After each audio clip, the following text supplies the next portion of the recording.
Off Limits is the money podcast that blows up stereotypes, showing you that managing money doesn't have to be hard. We want you to thrive, not only with your money, but in every part of your life. What you will get out of this podcast is real, relatable, and relevant tips and strategies that you can apply today. Hi, I'm Donald Raymond, and this is Christine Spiak. We are money coaches, business owners, and colleagues who are passionate about helping you become more of who you are. So if you're ready, join us. Never worked with a financial advisor before. Maybe if we start there and kind of create a picture for them of really what's their first step. And I know Donald said start early, but what is early? Like, is it ever too late? Can you walk us through the process of someone who's looking for that financial advisor? Absolutely. You could do business virtually, you could do it in person. So I would start there internally. How do I want a relationship? Do I want that local person where I could walk to their office? Doesn't have to be. So it's what your comfort level is with someone on either the screen or in person. Make sure you interview a few, see what their philosophy is. Are they a fiduciary acting in your best interest? And know that you have to be open during this process in order for them to appropriatly guide you and advise you. We got to stop there for a minute because I love that you said that. It's like going to the doctor's office with chest pain, but telling them you're there for something going on with your eye, right? Or whatever it may be. If we're not forthcoming with our physicians, with our financial advisors, then we're tying their hands for them. They can't work to the best of their ability because they don't have a complete picture. Yep. They don't know what's holistically going on with our money or our lives. Absolutely. And if this is your first time, it's okay to be uncomfortable. We as advisors, I say this, I retire every day. I work with a lot of retirees.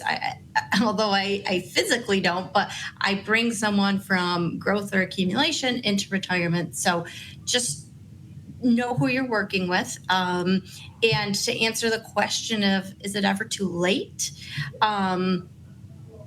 No, just know that how much you might need to put towards your goals it has to be realistic, right? Or you're going to adjust your goals, right? The sooner you can start, the better. If you can save for your children while they're young, great. Don't, forego saving for retirement because there's no loan for retirement. Your first job, jump in, just start with something and make sure you're increasing over time. If your employer offers you a retirement plan, that's great, right? You know if it's in your bank account, if you're doing your zero budget, it's being allocated someplace. But if it doesn't go to that bank account yet, great. You know it's going into your retirement account. So the sooner you can start, the better. I want to flip to the other side. So is it ever too late?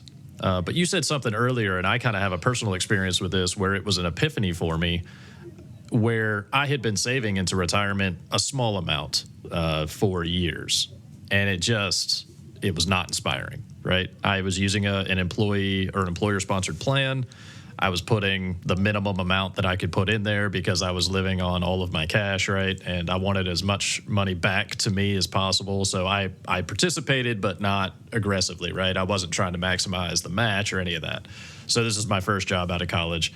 And for years and years and years, it really just didn't seem like it was growing. But then all of a sudden, just exponential growth overnight. I started putting more in, the market started, contributing more because now the balances are higher. And that really, for me, was the incentive. And this is now, 20 plus years ago. But that for me was really the inspiration that I needed to really change my personal financial philosophy to this retirement thing is no joke. This could actually work. Nobody actually told me that. I had to figure that out on my own. But all of a sudden, I started to see that curve go up and get steeper and steeper, and I got really excited about that. But what is the experience out there, just your experience, and how long does it take to get some of this going on average? Somebody getting started, maybe they're in college, just out of college, they've gotten their first job. What does that typically look like for most people? Do you have a a baseline there? I know I'm putting you on an island here, but I think the 5 to 10 year mark. And again, retirement's that long-term goal, right? You really got to work and figure out the short, medium, long-term, and you have to have patience, right? You're going to have market and business cycles. It's going to be up and down. Don't be afraid of that. And as you get closer to retirement, that can become scary. But you have to know how your plan is set up and why. And I think for me, I'm speaking and I'm giving you an opportunity there to really speak to those younger candidates, right? I mean, these are people just like me 20 years ago or more now. I'll go into the exact number. Or less. You're aging yourself. We're not doing it to you. So when I was getting started, though, I did not have a good understanding or appreciation that I needed to be patient. I thought, hey, put money in and it's going to pay me back. And then, here I am 5, 6, 7 years later, and I haven't seen the value of my efforts, and about that time I was changing careers. And so I was looking at rolling that over into an IRA and everything around me was changing. And that's when I started to interact with it more. But yeah, I think that's really important. Anybody out there that doesn't know that it's going to take, for me, I think that 7-year mark was about where I started to see that change. And not dramatically, but it started to move up for really the first time that I could tell. And I think that speaks to two things, just having the patience and also, like you said, don't interact with this every day. Don't be the person that checks in on your retirement every month. That's not a number that is important to anyone, really. It shouldn't be. It's not something you need to track. Let you guys track that. That's your job, right? Yep. I'm wondering if maybe people don't, a couple of things. Maybe they're resistant to hiring the financial advisor because what we said earlier, their industry has a bad rap. We talked about car mechanics, what garage am I taking my car to? Am I going to get swindled? Are they going to tell me something's wrong? I have no idea. When I open up the hood of my car, I see an engine and I know where to put my washer fluid, and for myself, check the oil. And, that's pretty much it. If a mechanic is telling me anything else, the only thing I can really say is, okay, how much? Mm-hmm. And I think people feel that way about their money too. I certainly don't understand the market and where I should invest my money. So having that co-pilot, that investment professional right there guiding me, but as Sarah said, having a similar philosophy is really important. But what I'm wondering is, my question is, do you think that people have that barrier because they're afraid that because they don't know, you're going to be putting them on the spot and asking them questions that they just don't know the answers to? So because I don't know, I'm just going to stay away. Absolutely. Does our industry have a bad reputation? Yes. Sorry if any lawyers are listening, but sometimes we're put up there with the sleazy lawyers, and I think that comes from the advisor who's not working in their client's best interest. Someone who wasn't explained the fees and the expenses with investing, and then all of a sudden you see, oh, wait, this isn't free.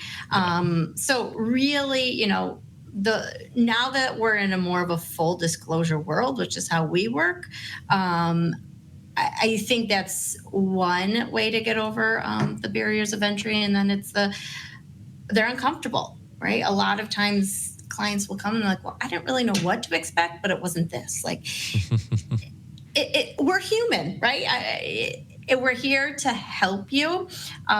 So it's just take that chance to work with an advisor, and you'll be rewarded long term.